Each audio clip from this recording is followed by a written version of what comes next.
Welcome to the first race preview of the 2025 motorsport calendar, or as I like to call it, a week off. Welcome back to Motorsport 101.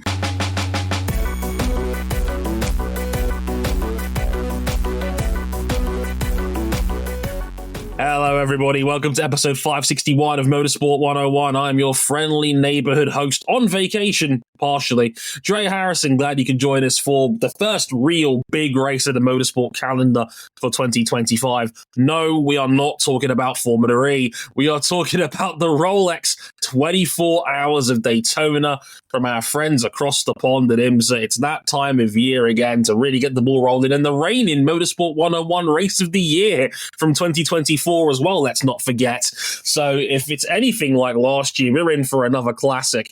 And here with me to talk all about that for the next around 90 minutes or so.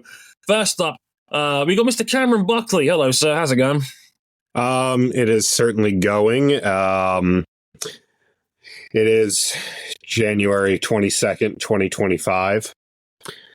I'm already out of sanity to these next couple of years, and it ain't getting better. Captain, it's Wednesday. Captain, it's Wednesday. Also, we need you to come in every remaining day this week. Oh, that's brutal. However, we are back here, ready to talk about the hallowed grounds of our race of the year from last year. It is a Rolex 24 weekend once again. Yes, indeed. And we have a special correspondent with us, coming to you live from the best soundproofing I've ever seen on this podcast, in a media box somewhere in the realms of Daytona International Speedway. It's representing Daily Sports Car, and now I could say as well, Racer.com. Hello, Mr. R.J. O'Connell. Yeah. Glad to be back here. Just briefly, yes, as you may have heard, I'm Racer.com's full-time IMSA news correspondent. Through content syndication, that means a lot of the stuff you see there will also be available on Daily Sports Car up and around the same time as it goes up on Racer. I will be at more events this year, not just Daytona, Sebring, and Petit Le Mans. It's looking like I'll be at most of the season, and there's other stuff down the pipeline. So thank you for finding time to get me on here. Thank you to Graham and Steven for getting me on, having me back. I sure hope I don't screw this up. Oh, big shout out to my man Graham, and tell him I said hi, because I didn't realize he actually voted in the M101 Awards this year. I didn't realize he was an active listener of ours as well. So do send my love to Graham and the gang. Oh, no. That is bad news for me. And the mean things. That's worse news for me. The mean things I say about sports car entities on this show. And this is why I get to sit back and enjoy my vacation as someone who doesn't have strong opinions on sports cars racing. Yes, Dre gets to basically leave the inmates to run the asylum for like one of the 2 or 3 times per year that we do a proper sports car preview show. Only this in Le Mans. So Dre, can I do the honors of telling people where to find us in brief? Roll Tide. Recently changed this one. Mm-hmm. Okay. We'll start with the big ones. Patreon.com/motorsport101. $5 gets you early access to all of our content. $10 gets you access to the supporters club of our Discord section, and of course, you can listen to the shows live as they're being recorded like they are right now. All of our written and podcast materials at motorsport101.com. Due to recent events, we are trying to move away from the Everything app and going to Blue Sky. We're still on Facebook and Instagram, although we have reservations about that as well. It's not going great. She's not going great, Chief. Let's be honest. No, it's not. To paraphrase a great headline that I saw earlier that someone very special to me sent me earlier. I feel like I was always expecting powerful men to burn the world down. I just didn't expect it to be a bunch of fucking dorks. Real talk. Yeah, real talk. Just to clarify, I personally locked my Twitter account this morning. I refuse to give any more money than I have to a Nazi. And that's the person that owns this site. and I don't make any bones about it. You know what we saw. I know what I saw, and if anyone's arguing otherwise from, accidental reasons to heat of the moment reasons to the complete bullshit of using things like my autism as an excuse, you can go fuck yourself, quite frankly. Real talk. So, come on, y'all know how we lean on the show, and personally, the leader of that form of Germany did have one good idea. Painting What's that? in a bunker. Yes, if you'd like to follow us on Blue Sky, you can at Dre Harrison, at cbuckley917, and at RJ O'Connell. You know where to find us, right? Dre, take us into the show. More unhinged. Yes, after this quick musical interlude and washing away the stain of X and paying the rest of my €40,000 fine to Mohammed Ben Sudaim, we all get cracking with our fucking Rolex 24 Hours of Daytona review. Whoops, what did I swear again? My bad. 10 points.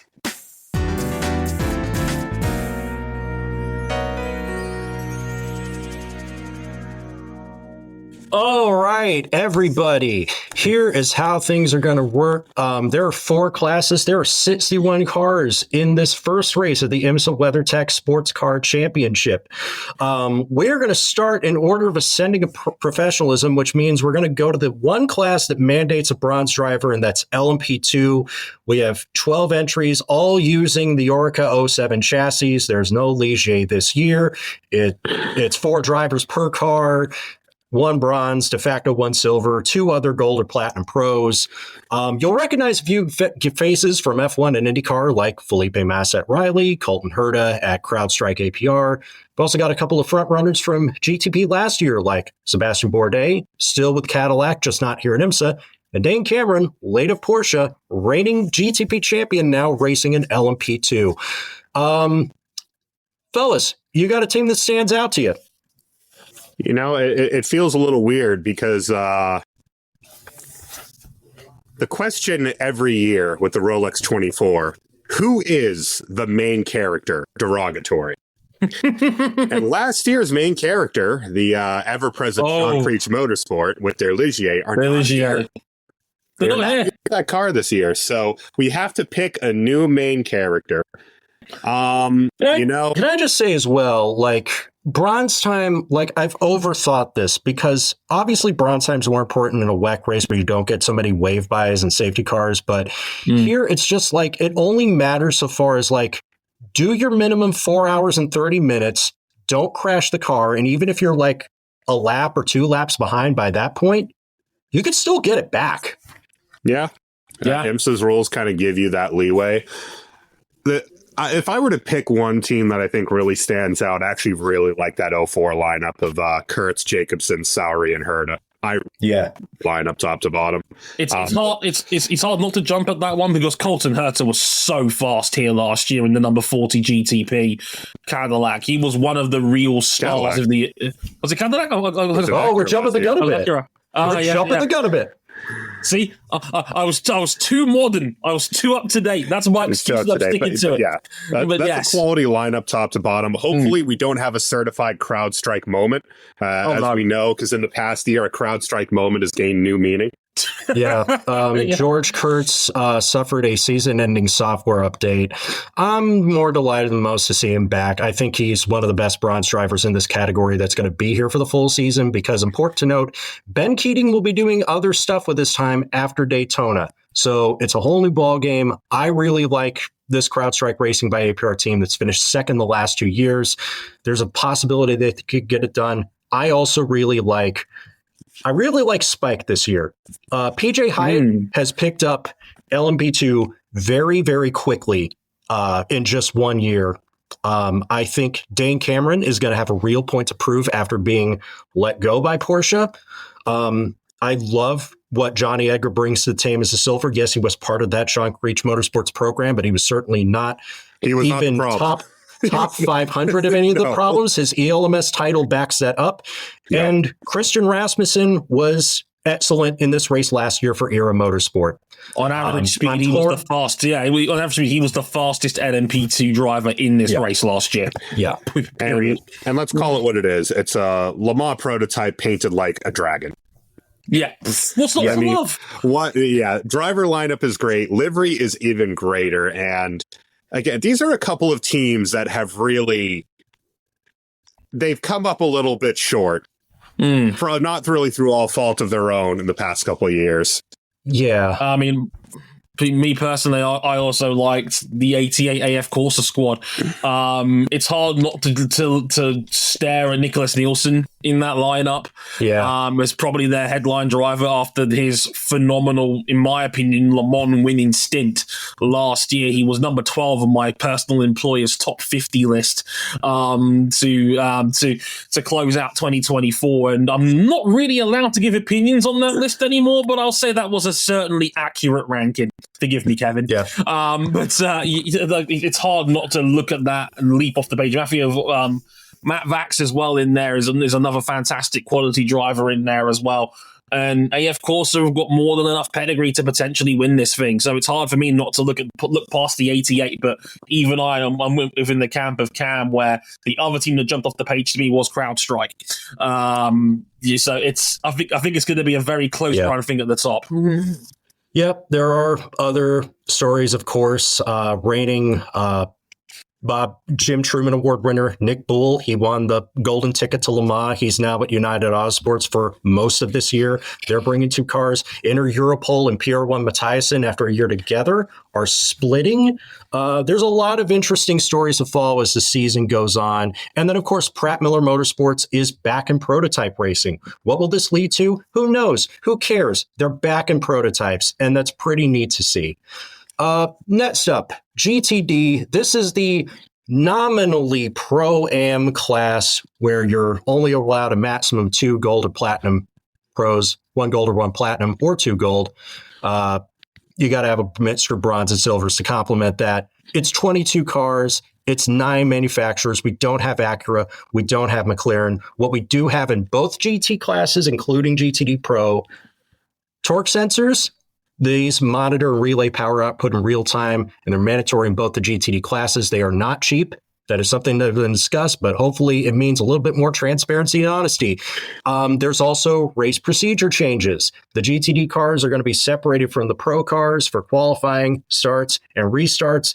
This is to discourage interference cross classes, because while it is cool to see a GTD non-Pro car beat all the Pro cars, it really doesn't benefit them in the standings, and if it goes wrong, it can cause so many headaches. And I'll tell you, with a field this deep, it's really tough to handicap. I'll say this as well, as someone who is a newer sports car fan, RJ, what is the significance of using torque sensors in this class now, or someone that's uneducated on this?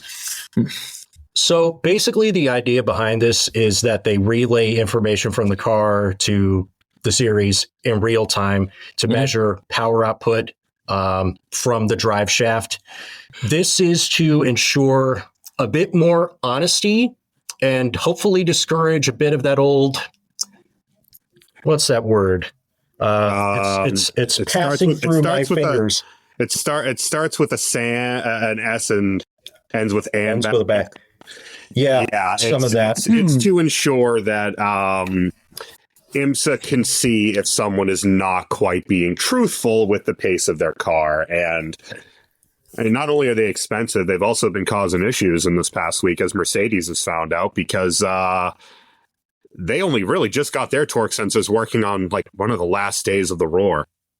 And it's important to note, they've been doing these in WEC, WEC, GIF, GIF, and the European Le Mans series, which Mercedes was not part of last year. Yeah, it's a new piece of technology that they're having to kind of learn in real time without a lot of lead time to actually get into it. No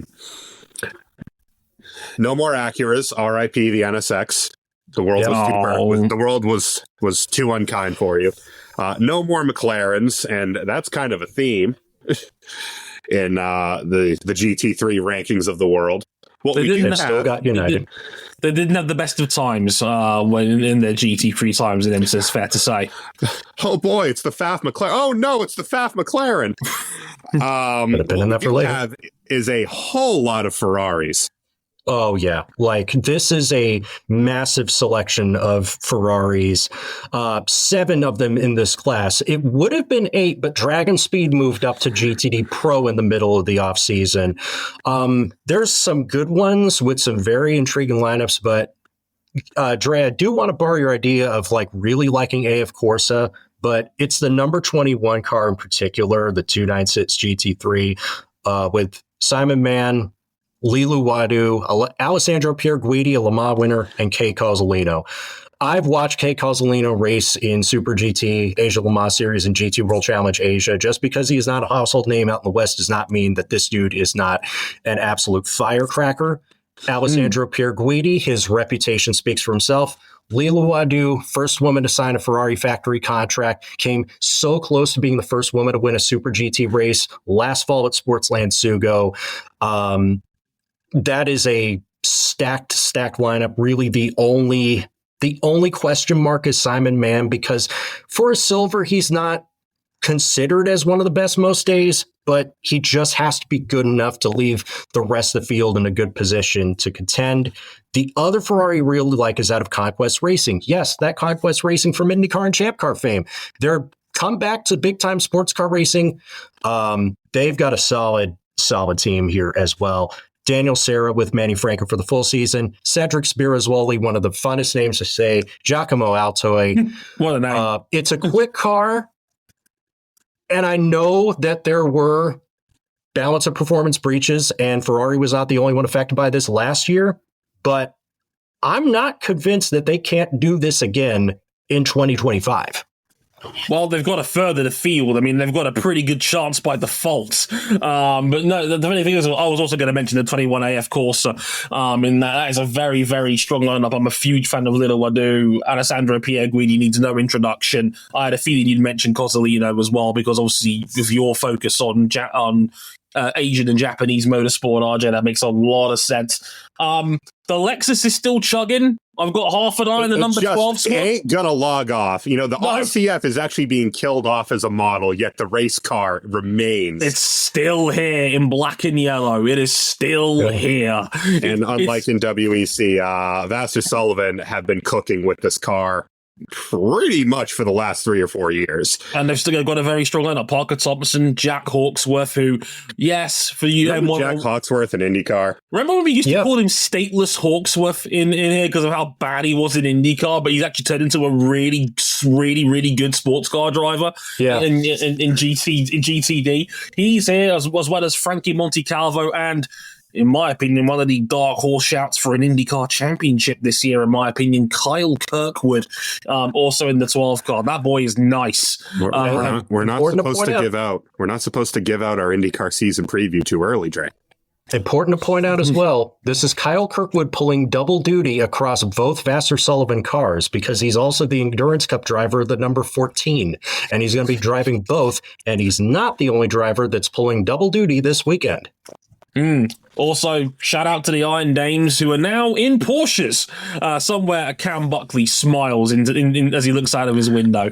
I smile, and then I see their fan base coming to kill me. You endorse Sarah Bovey and you will like it. Sarah Bovey, Rahel Frey, Michelle Gattin, and Karen Gaillard in their lineup again. And look, they have crushed it in other series in the last 18 months or so. They're in Porsches. I'd be feeling a bit more optimistic about their overall chances if it wasn't for the fact that the Porsches just got BOP to shit after the latest update today, which has added 20 kilos of ballast to their car compared to the last raw testing. So, as you can tell, Cam Buckley is currently punching drywall. I think we just need Rexy to bite more people, but more on him in a moment.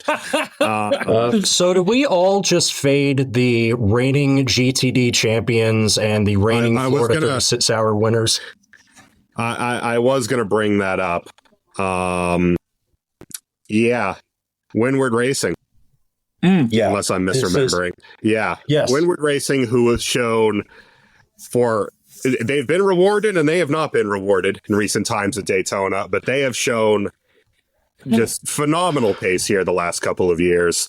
Russell Ward, Philip Ellis, Lucas Auer, and Indy Doncha. I mean, I am a little bit concerned about the state of the Mercedes with the torque sensors, but if they can figure it out, Windward are a damn strong team.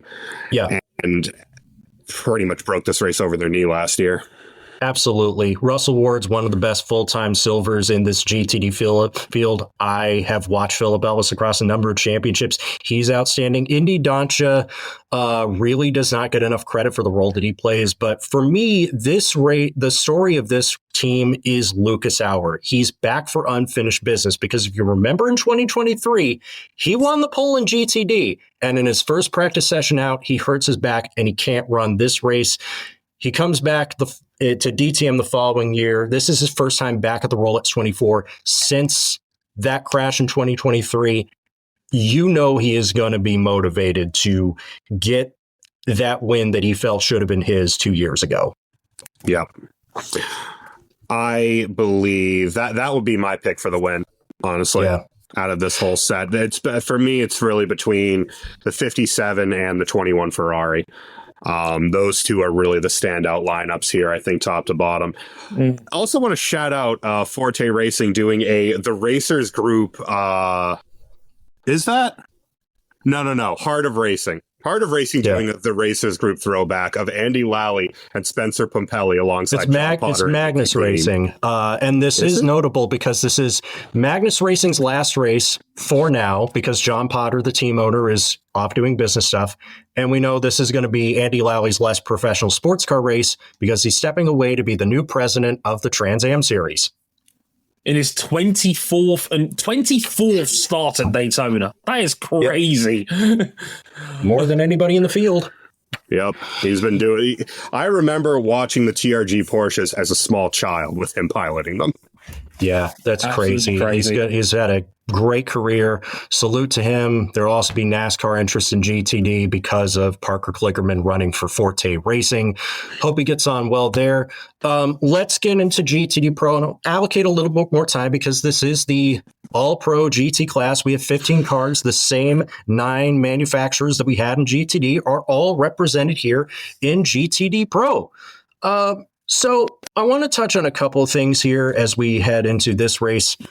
I think this is a must-perform race for the Corvette and the Ford factory teams in their second year with the new cars. That's the Corvette Z06 GT3R and the Ford Mustang GT3. I feel good about the new Vet. I think they solved a lot of the problems that they had in this race last year. This race is always typically tough on new GT cars anyway. And Corvette Racing doesn't typically show up with a new model and win Daytona straight away, going back to the C5. So I'm not worried about them. RJ, it has to be said, the last year was very un-Corvette by Pratt Miller. Yeah, they won one race. They won one race at what is still most sport in my heart. They crushed GT World Challenge America with DSDT Racing, but of course, that's a whole different kettle of fish. Even still, I'm less worried about them because I think that the strength of the 3 cars that they have in this field is 3 great. Corvettes in GTD Pro. Oh, yeah, that's right. There are the 2 from Pratt Miller Motorsport, the 3 of Garcia, Sims, and Yucadea, the 4 of Tommy Milner, Nicky Katzberg, and Nico Verone. Welcome back. And also the All-Star car from Trackhouse Racing and TF Sport. Trackhouse? Shane Van Gisbergen, Connor Zilish, Scott McLaughlin, and Ben Keating all into one car. Yes, Ben Keating is running as bronze in GTD Pro. He has less drive time to clear, and also if you trust one bronze driver to meet up with all the other pros, chances are it's Ben Keating. Forget that. In our roar testing, who was the second fastest Corvette driver? Oh, one Mr. Connor Zilish, who won LMP2 at 17 years old and then went out and won the 12 Hours of Sebring. And then we were all so mad that his NASCAR commitments meant he couldn't finish the Triple Crown. Yeah. This boy nice. This boy very This nice. is a hard contender. I think this is a heavy contender for this year's That Dude Nice Award. Oh, yeah. Like Conor Zilic might be the most talented prospect in North American motorsport right now. Yeah, he's so good. He's getting clickbait videos made about him from other publications. It's crazy. You do that. I'm also really interested in what Ford Multimatic has in store this year in the second year. They have made changes to the driver core. It's a bit younger now with Seb Prio coming on board. Chris Mees and Fred Vervish moving. Yeah, absolutely. Won pole for the race. Broke the GT3 lap record around here last year with AO Racing. Now is here with Ford Multimatic. And now the Mustang GT3 is, one, not falling apart randomly, and two, has a year of data behind it. But what they're missing still for this car is a win anywhere. And you have to feel that first win has to come soon because Ford is seemingly interested in leveling up their sports car commitments. Well, it wouldn't be like next year is the 60th anniversary of some big win they got back in 66. Who's to say? I think they made a movie about it. Yeah. Even wrote a couple books. I mean, Ford really need to get some results out of this program because the complaints about the Mustang GT3 were many. Occasional turns of pace, yes, but it became the running joke in last year's race in our Discord for shedding its butt repeatedly. Yes, showing its whole arse. Yes, for lack of a better phrase. And with the amount of driver quality they have, with being run internally by a Multimatic who we know can wheel a sports car program, it's gotta come good. It's gotta come good sooner rather than later. Yeah. They've got the talent for it. I'm just not sure this car is good enough. It's just not been able to stand out amongst such a crowded sports car crowd at the moment. And yeah, it needs to beat the arse shedding allegations. There's no getting. Oh, I'll never say that sentence again. My God. I should call her now. So before Cam, I will. Before Cam talks about the team that I think he's going to talk about, and I don't blame him for talking about it. Dre, who sticks out to you in this field? You don't have to go with just one, maybe one or two. It's hard for me not to lean into the Trackhouse bit here a little bit with the 91, and because that is such a fun all-star team to have. I mean, Ben Keating, Conor Zilic, Scott McLaughlin, who is a fine sports car driver in his own right as well. Very solid in LMP2 last year. Yeah, very solid driver. Barely put a foot wrong all year in LMP2 in 2024 in the sports cars races I watched him in. And, well, SVG can wheel just about anything on earth at this Shane Van point. Gisbergen, Bathurst 12-hour winner. This is not by far not his first rodeo in a GT3 car. No, not at all. He's more than good enough to carry his own weight in this situation. So it's hard for me not to go for the sexy pick of the 91. I'm also looking at the 75 team with the Mercedes and the 75 Express Racing. I mean, Kenny Habul is always going to split the room, but when you've got Maro Engel and Jules Gugnon in your other seats, you've got a formidable team. Yeah, as long as the problem is that Kenny Habul has occasionally taken up the mantle as the main character of the Daytona 24 Hours. As long as he can just finish his time and be clean, if he hands it off to the other three, that absolutely is a favorite for the win, because we know the Mercedes is strong here. Torque sensor allegations aside. Same with the 69. Nice. Mercedes as well, of Fabian Schiller, Lucas Stoltz, Maxime Martin, a fresh BMW defector. Having just crossed the lines. Yeah. The other name in that car is Anthony Bartone, one of the more interesting stories. He grew up in a drag racing family and decided he wanted to go circuit racing for a living, which just like me for real. Cool. Yeah. Both of the Mercedes Pro cars are exceptionally strong. We talked about it a little bit with GTD Pro.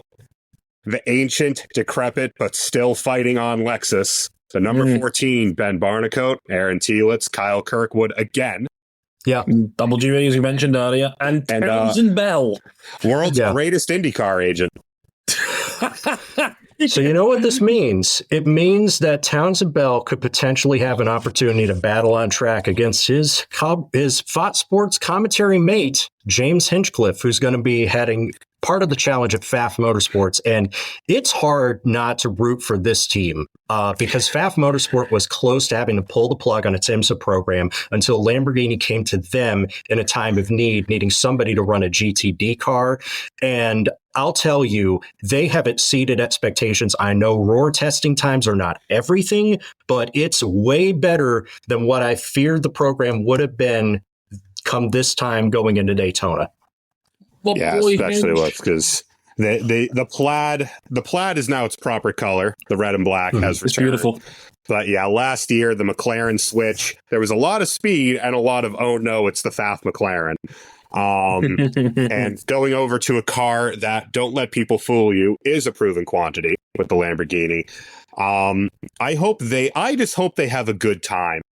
Yeah. I do miss them from my Porsche stable, but I do hope they just have a good time because 2024 was definitively a bad time. Yeah. Speaking of bad times, in the last 24 hours, my hopes in Rexy. But you got to think they've got it. But you got to think they still have a chance. This is still the team that won the IMSA GTD Pro title by an eyelash with some grit and resolve. And hey, what's better than having one reigning champion of the top GT3 category in the series? How about putting Lauren Heinrich with Klaus Bachler? Pretty good. And for a brand new, really, Porsche hot shoe, Alessio Piccarello, who was real solid last year. This is an embarrassment of Porsche young driver riches. The car is painted like a dinosaur, and I have no idea what to think because we have not seen the car on track with this BOP. Yeah. I was going to say, I've got a question for you on this one, Cam, because I'm going to mention my employers here for a moment, but Lauren Heinrich was the surprise name that got into the Autosport Top 50 this year because a lot of people, understandably, got tetchy about Joseph Newgarden not making the list. And a lot of people circled his name as to why he's here and why Joseph didn't make it. But talk to me a second about Lauren Heinrich and how good he is, because I know the people that know their sports cars knows this kid is a hot shoe. Everything he touched last year, other than his steering wheel at Petit Le Mans, turned to gold.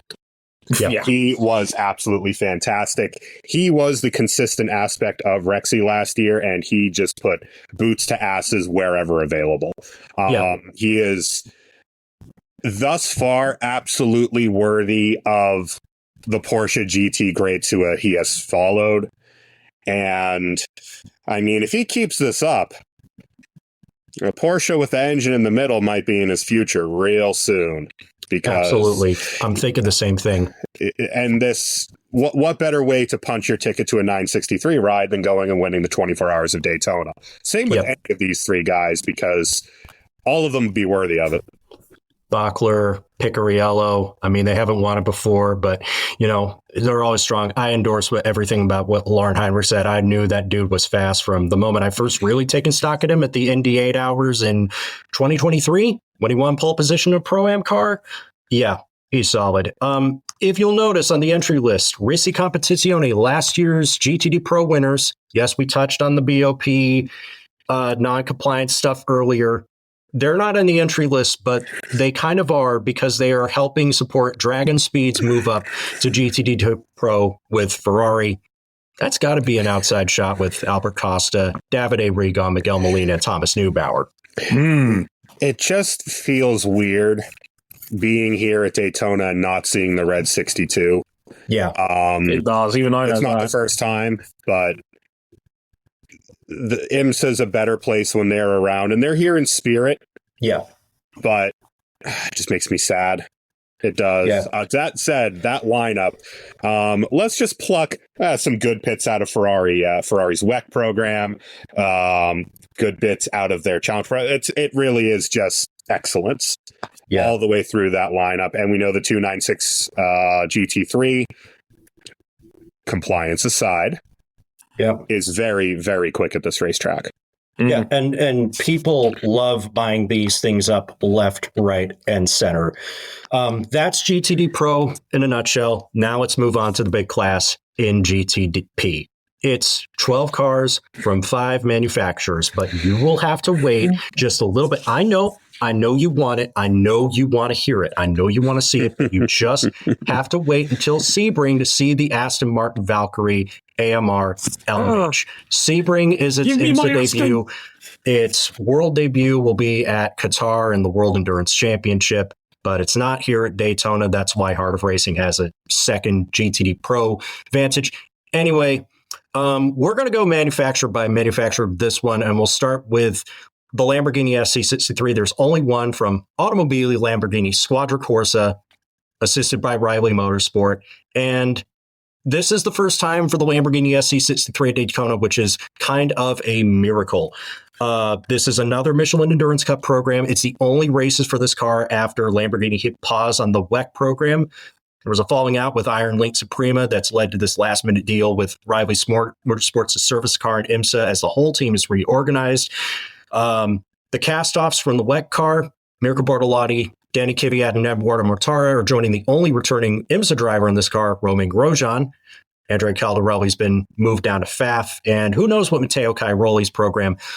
I think for me, the testing form was good. I think if they just finished this race on the lead lap, they're golden. The Lamborghini program is in a really concerning spot right now. We know they've canned all WEC involvement. IMSA is, as it was last year, plus this race, just running the North American Endurance Cup rounds. They've lost their partner in Iron Links. Yeah. They've brought in Riley Motorsport as a last-minute partner to get this program back up off the ground. It's a very pretty car, and I don't want to see it go away. Yeah. And they really need to show something, because last year, for a debut year for a car, not too bad at all. Yeah. Not too bad. Finished basically without issue at Le Mans. Top 10 finish as well, wasn't it? Top 10, fringe of the top 10.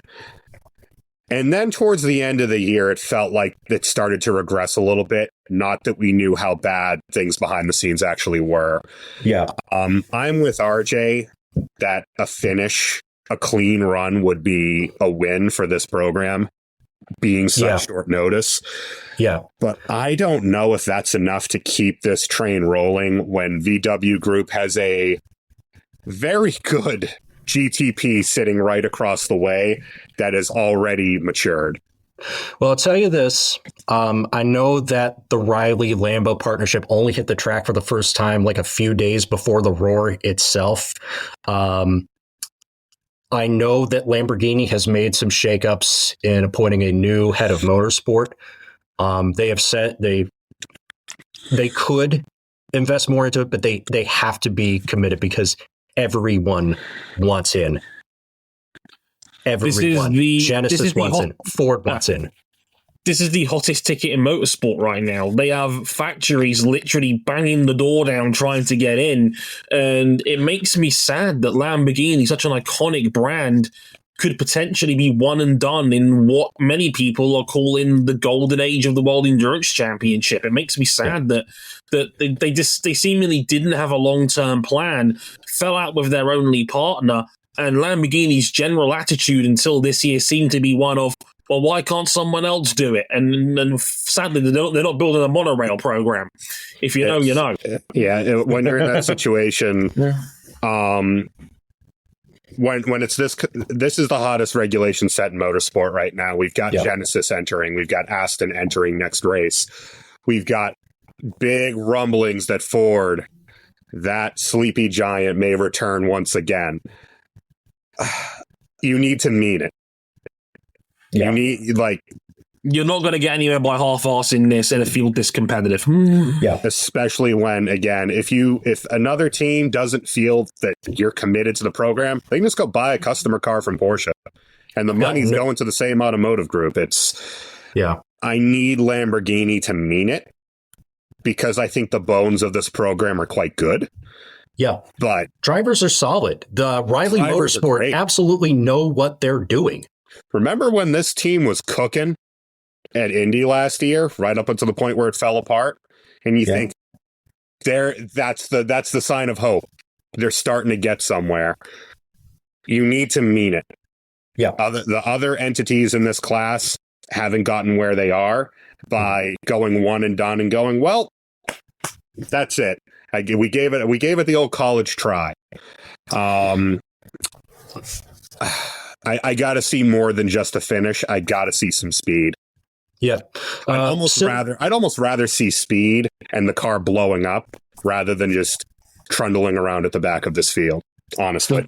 Which is kind of what this next manufacturer has been doing the last two times he's come to Daytona, but it may change. It's the BMW M Hybrid B8. Both cars run by BMW M Team RLL. They brought some small updates. They've got their first Joker, meant to make the car more drivable. They showed signs of tangible success last year between RLL finishing 1-2 at Indy and WRT getting on the podium in WEC in Fuji in dry conditions. Obviously, the big changes here on the driver's side is that all 6 WEC drivers from last year make up 75% of BMW's entire prototype fleet. So Connor DeFilippi and Jesse Krohn have been moved elsewhere in the BMW program. Nick Yelley is leaving. We'll talk about that shortly. The only returning full-timer from IMSA last year is Philip Eng. And yes, Kevin Magnussen is back in prototypes with BMW. And dare I say, am I about to buy in on RLL stock? Again, I know more times only go so far, but it seems like they're finally learning about the car. They're finally making it compliant. The consolidated driver lineups could be doing them a favor.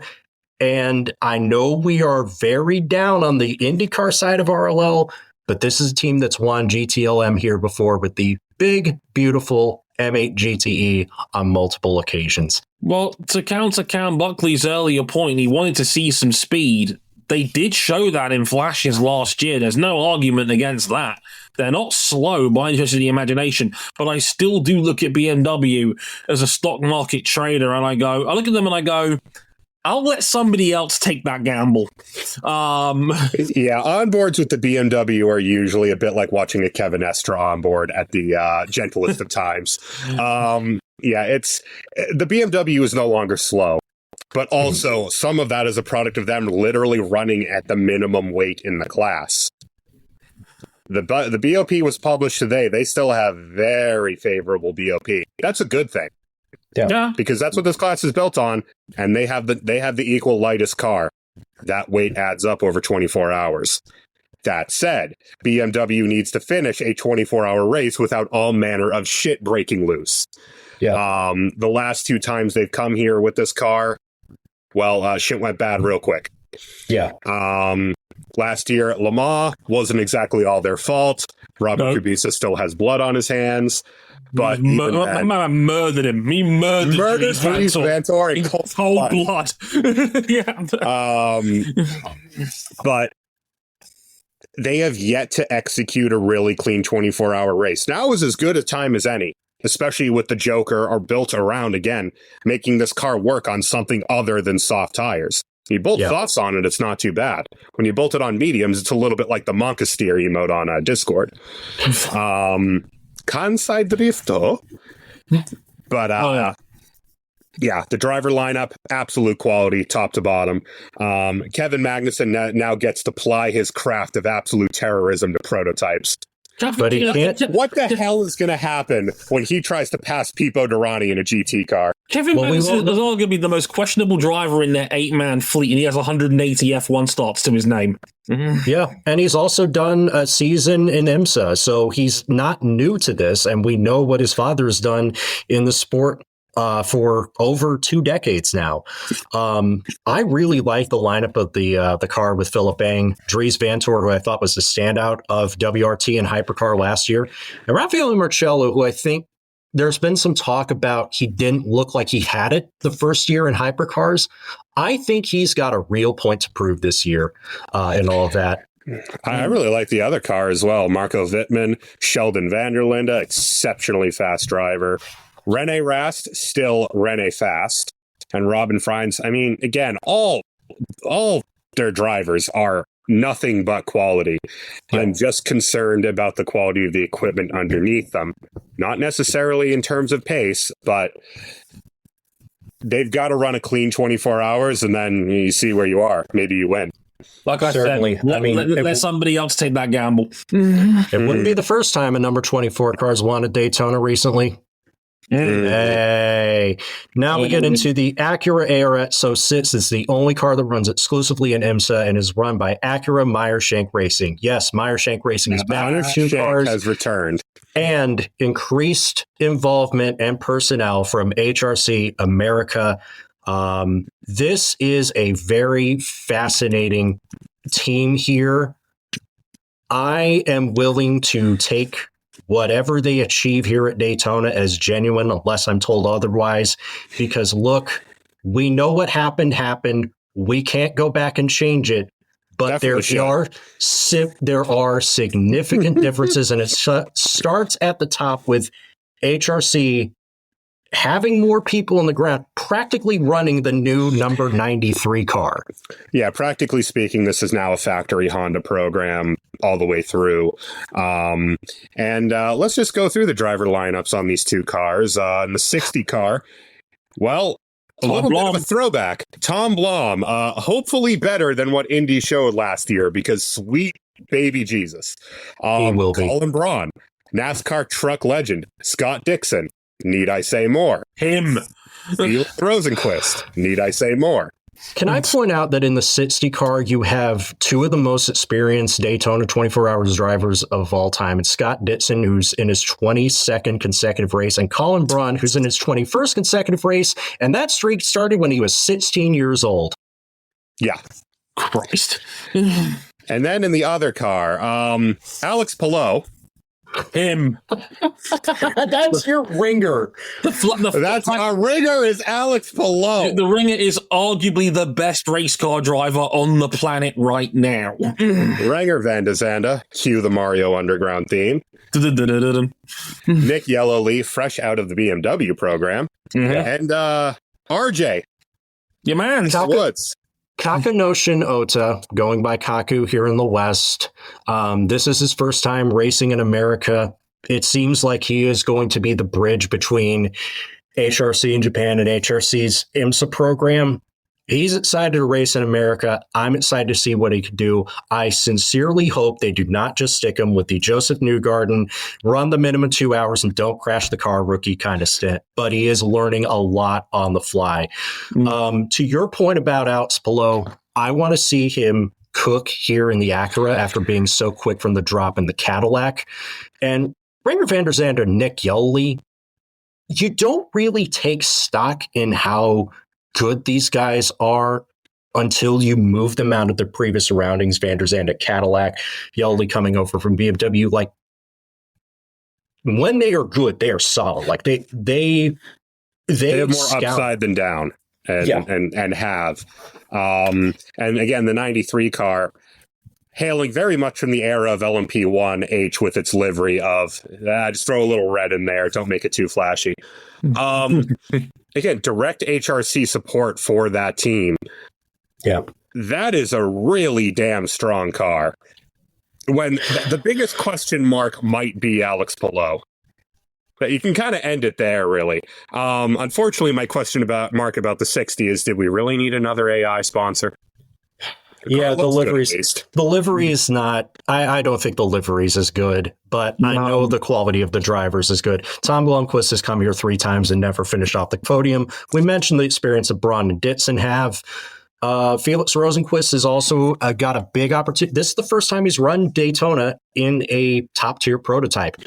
He ran LP2s in 2018. And there's one thing you can guarantee with Felix Rosenquist, he's fast as hell. Yeah. Yeah. You know, my thing with this team, of course, is they've been away for a year. Don't cheat this time, please.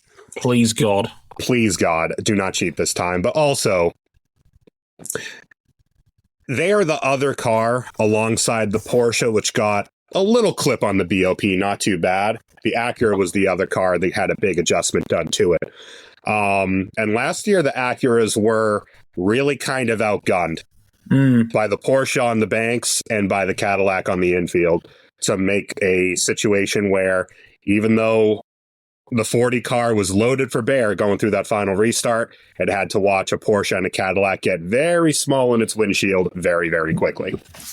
So after the complete dominance of that car and this team in 2023, for aforementioned reasons, they got to do it legit.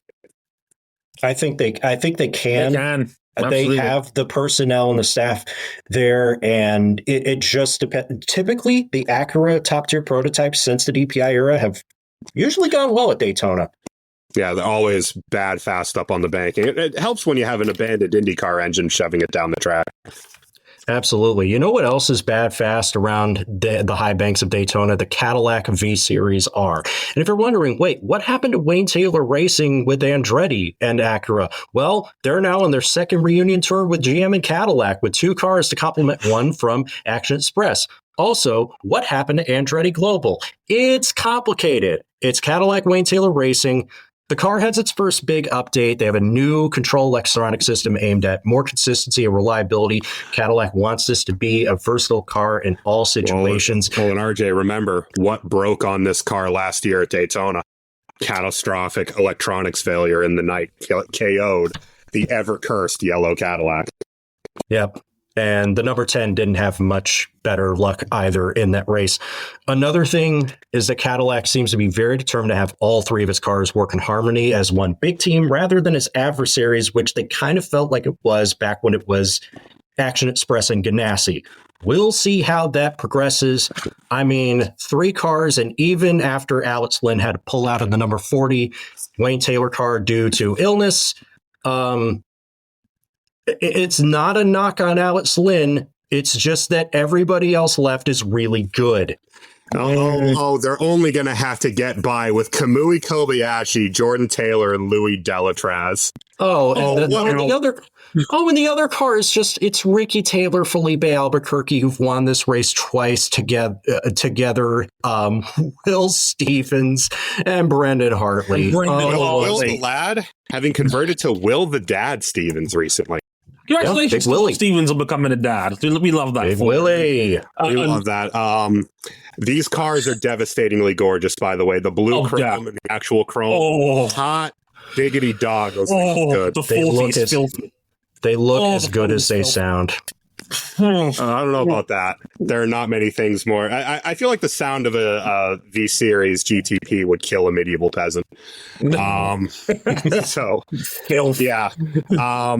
That was really the thing that was the shock last year, is that after the reliability that the Cadillac generally showed in the first year of GTP, with the crashes being the bigger issue, having one of their main works car just blow up in the middle of the night from a hybrid / electronics failure was really shocking.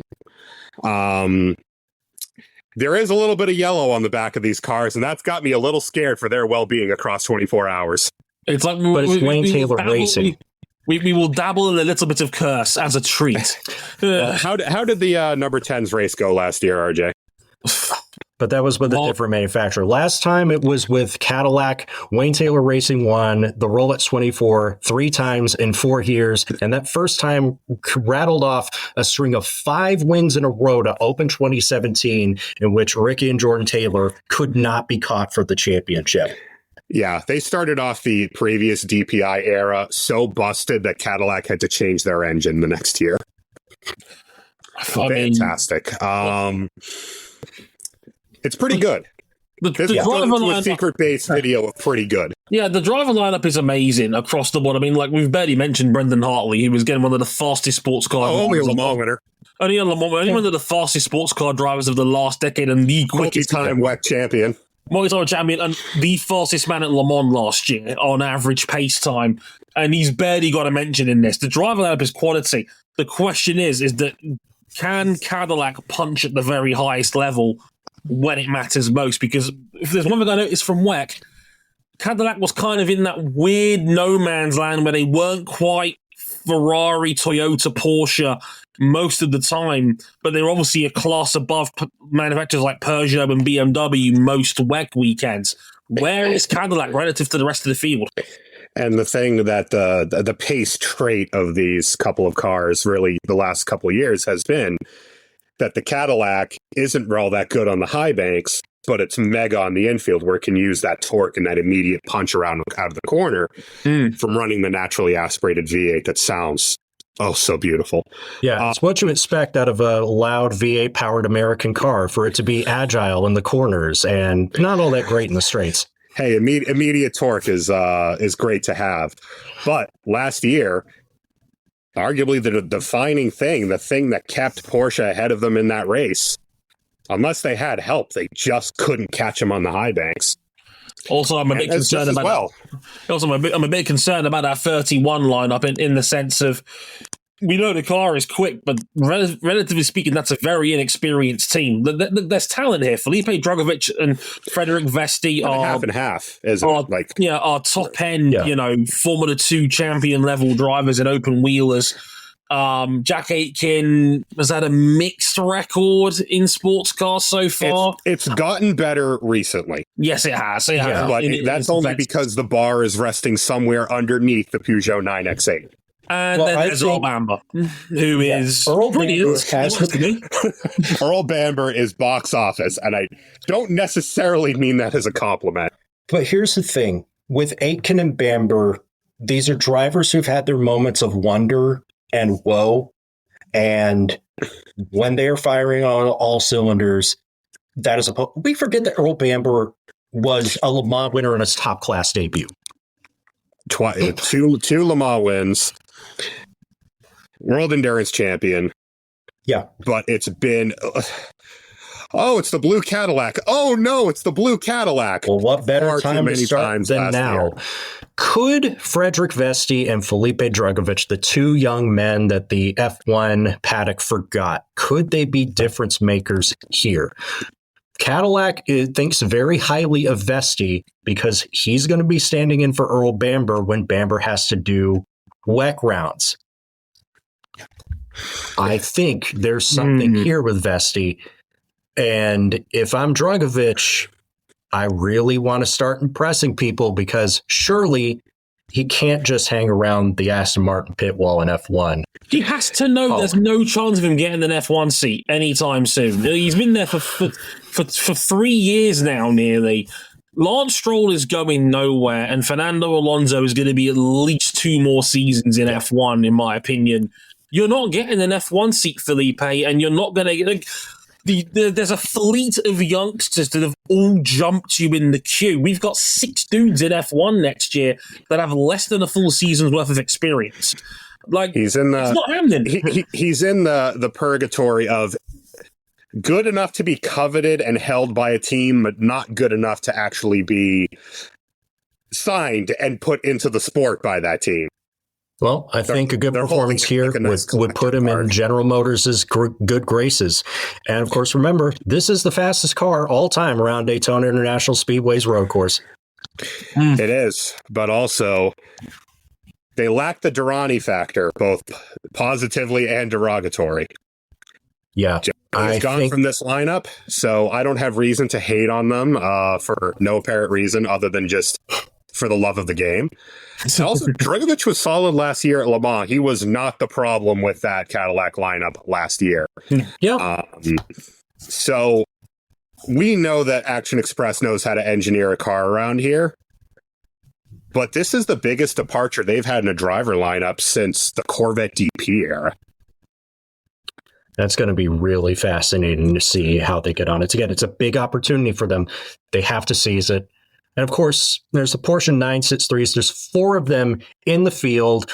Most of this is going to be about the factory cars from Porsche Penske Motorsport, aiming to repeat as champions of the Rolex 24 and the IMSA GTB Championship. They have had another front suspension upgrade, their second big upgrade on the car. They've had some cooling duct reworking, and they've also streamlined the factory lineups. Dane Cameron, Andre Lauder, Frederick Makovecki, Joseph Newgarden are no longer in the Porsche Penske factory fold. Campbell and Jaminet are reunited in the 6. Nasser and Tandy are put in the title-winning number 7. And if all that wasn't enough, the past prime Kevin Estre and the second best Dries Vanthoor, the reigning and defending world hypercar endurance champions, are insisting for the Enduros. Gulp? It could be worse. Oh, it could be worse. Yes. Big upgrade on the front suspension, little aero tweaks here and there. And this car hoovered up every available championship bar won last year. Nobody's perfect. No, I must weak, for there are a few worlds left to conquer. Well, I guess the idea is to just do what you did last year, right? Yeah, that seems solid that's enough. That's easy, right? You know, I look at this list and I think, how much has this been painting Dries Vanthoor to get another chance to win a Rolex? Because he's the only one. Kevin Estre hasn't won this race. Yeah, but Dries Vanthoor, it's eluded him very, very painfully. None more so than in 2022 when he had GTD Pro. He was battling for it, and he probably came about 3 corners too short. Yep. I mean, the factory lineup, not a whole lot needs to be said. This team ran absolutely roughshod over IMSA last year. When they were good, they were running the field over. When they were bad, they were still pretty good. Yeah. And I like what they've done with the driver lineup, combining Felipe Nasr and Nick Tandy. You ever watch Ghostbusters? You should never cross the beams. And this is a car that has had some vices, especially at low speed. And this update is really built around getting this car, much like last year's Red Bull late in the season, to be a little bit more put together, low speed to high speed. Because the medium to high speed, this thing is money bags. It was a bullet on the high banks last year. And that win at the 24 set the 7 Porsche up to just put boots to asses until further notice on their way to the IMSA title. But that's the thing, like across the garage, Jaminet and Campbell already won a GTD Pro title. And we've seen individual. Yep, Cam Jam is back together in a top-tier prototype. So there might be Needle. I also want to touch on the 2 privateers. We have JDC Miller Motorsports Banana Boat, the number 85. We have Proton Competition's Mustang sampling car, only during the Endurance Cup. Thoughts on these 2?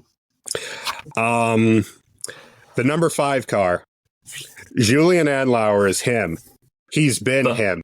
That boy nice. Continue to be him. New Porsche factory driver. Factory GTP driver. He is spectacularly box office. Were it not for Kevin Estre's pole lap last year, I would have nominated him, and I would have failed to get him nominated for the final award for That Dude Nice for his antics at Spa, because he was just unbelievable. Neil Yanni, he's still only good in a prototype, but damn it, he can still wheel a prototype. Tristan Vautier, still in the league, still solid. Freed from Van Wall, I'd say. And yes. No more Van Wall. And Nico Pino is the Chilean driver who is stepping up rapidly from LMP3 to LMP2 to LMP1. He has shown flashes of brilliance. It is very likely that he's here for financial considerations for Proton Competition across both their hypercar programs. He's solid, but this is a big step up for him, similar to the step up that Tymon Vanderhelm took a couple years ago when he was embedded in JDC Miller Motorsports from the drop. Yeah, still waiting for that to come good, if I'm being honest with you. On the subject of JDC Miller. Well, Pascal Wehrlein is here. Finally. We were waiting for him to get a 963 drive. Yeah. It's only one, but it's only one, but it's never a bad time to audition. We've also got Jimmy Bruni, also still in the league, also still practically at this point. It's crazy because Jimmy Bruni is no longer a Porsche factory driver, but here he is driving a Porsche at Daytona. And Bryce Aaron. I mean, it's always kind of frustrating with JDC because every year I think, is this the year they start to come good? And then they're always just kind of there.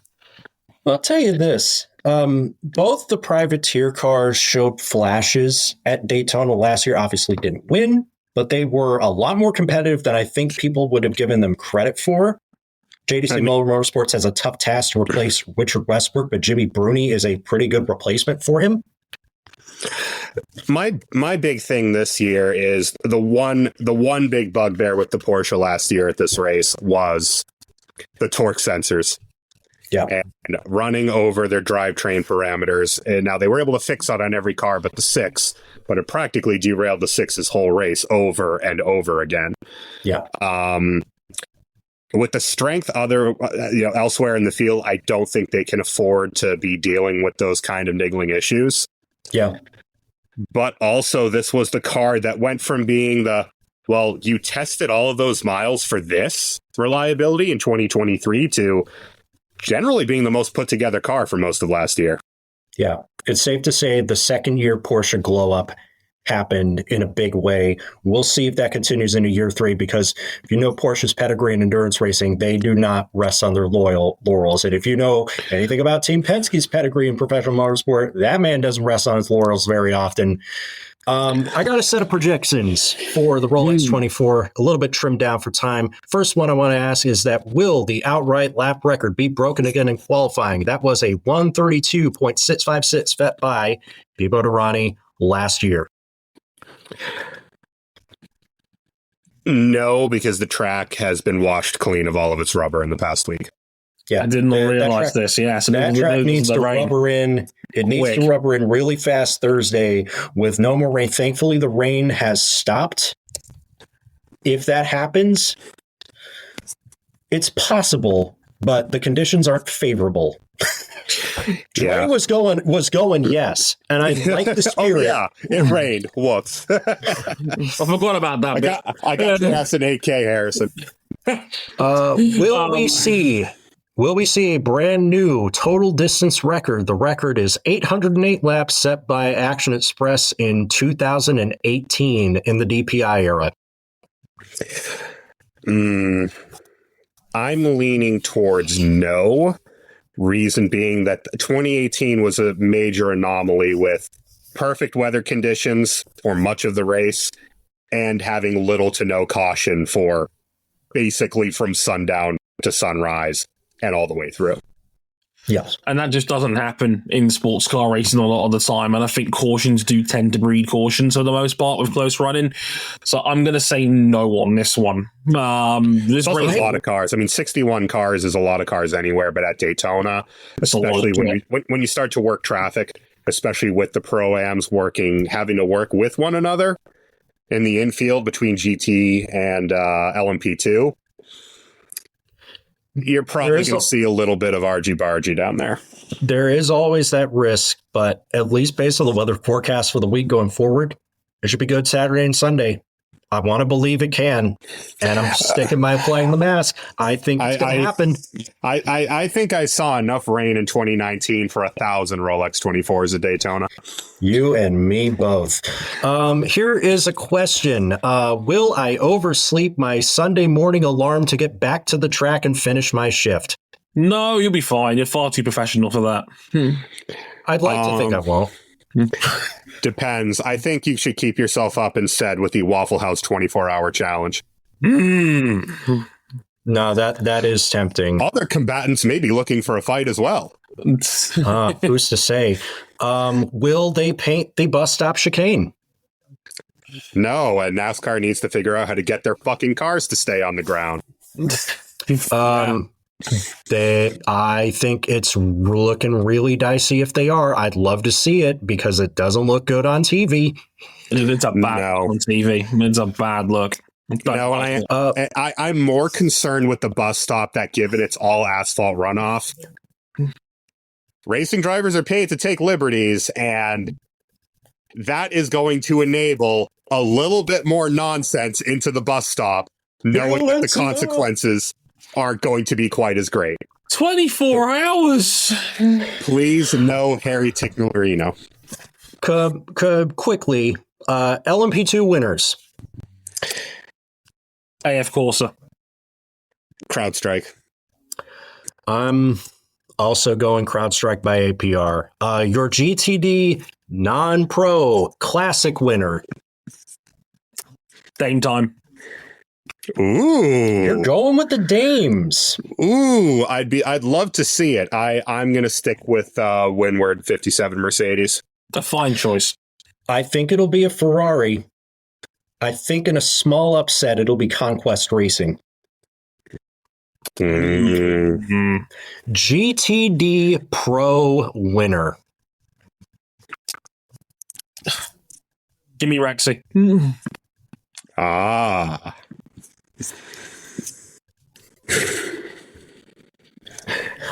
I will take myself a spicy number 3 Corvette.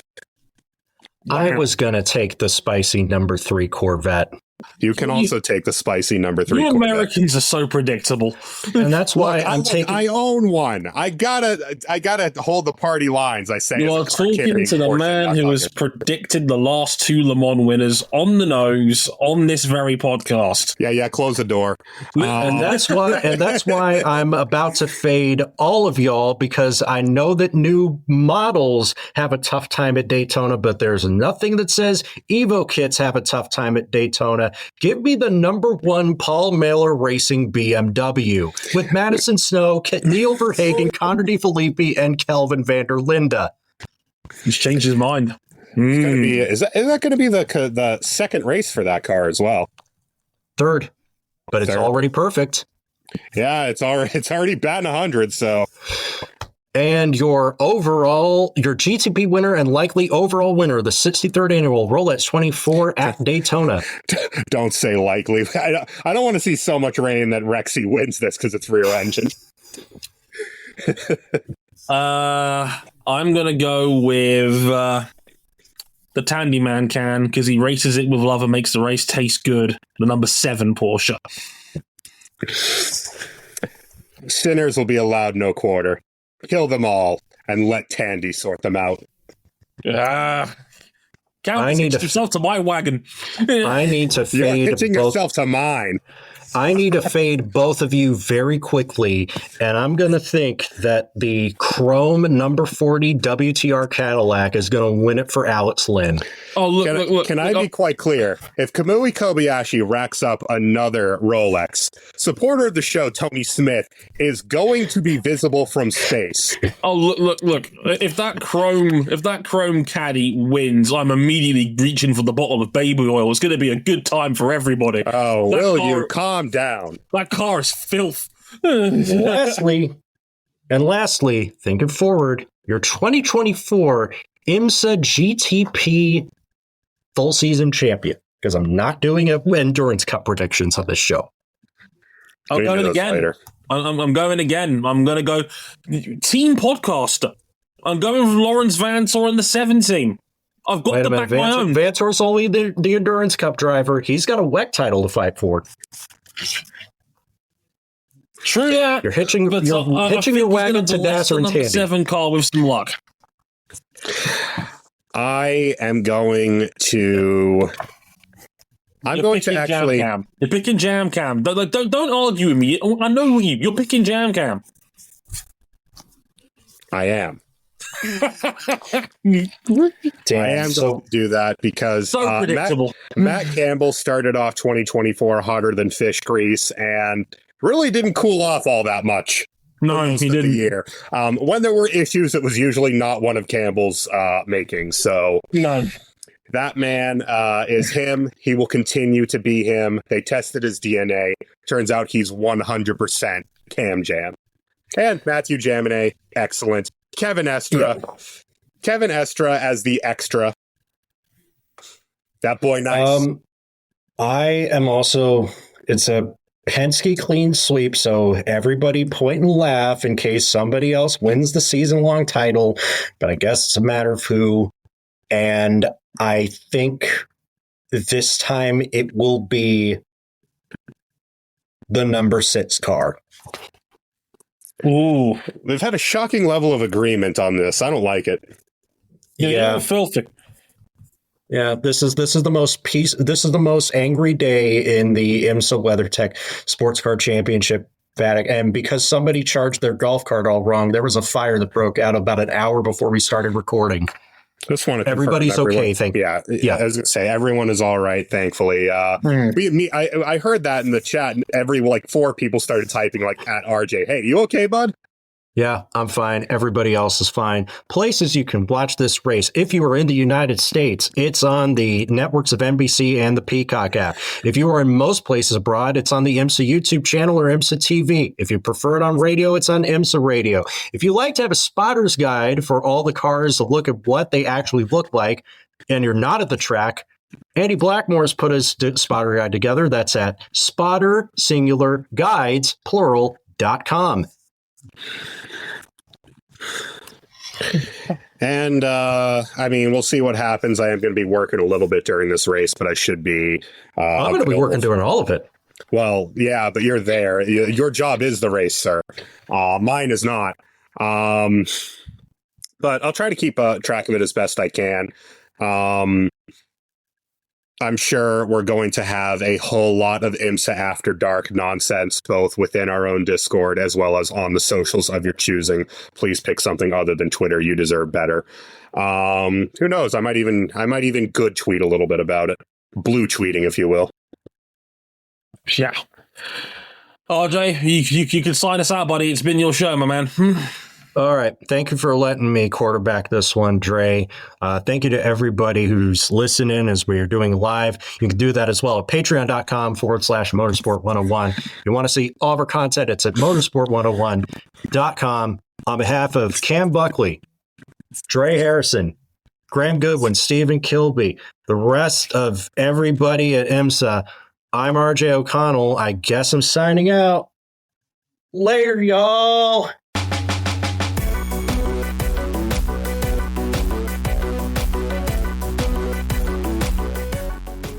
So when does VCARB withdraw from the sport over these new swearing fines?